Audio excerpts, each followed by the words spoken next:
ಏಯ್, ಮನೆಗೆ ಈಗ ನೆಂಟರು ಬರ್ತಾ ಇದಾರೆ, ಇದನ್ನೆಲ್ಲ ತೆಗೆದು ರೂಮಲ್ಲಿ ಇಡು ಆಯ್ತಾ? ನನಗೇನು ಹೇಳಕ್ ಬರ್ಬೇಡ ನೀನು. ಏನೋ ನನಗೇನು ಹೇಳಕ್ ಬರ್ಬೇಡ ನೀನು. 9 ತಿಂಗಳು ಕಷ್ಟಪಟ್ಟು ಹೊತ್ತಿದ್ದಕ್ಕೂ ಸಾರ್ಥಕ ಆಯ್ತು. ಏನ್ ಕಷ್ಟಪಟ್ಟಿದ್ಯಾ ನೀನು? 9 ತಿಂಗಳಿಗೆ ಏನ್ ಕಷ್ಟಪಟ್ಟಿದ್ಯಾ? ಕಷ್ಟಪಟ್ಟಿದ್ರೆ ನಾನು. ನಿನ್ನ ಹೊಟ್ಟೆಲೆ ಕಟ್ಲು ಇತ್ತು ಗೊತ್ತಾ? ಅಲ್ಲಿ ಭಯ ಪಡ್ಕೊಂಡಿದ್ದ ನಾನು. ನೀನ್ ಮಾತ್ರ ಆರಾಮಾಗಿ ಮನೆಯಲ್ಲಿ ಚೆನ್ನಾಗಿ ಲೈಟ್ ಹಾಕೊಂಡಿದ್ದೆ.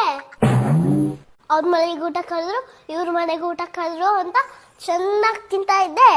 ನನಗ್ ಮಾತ್ರ ಇಲ್ಲಿ ಏನು ಇಲ್ಲ.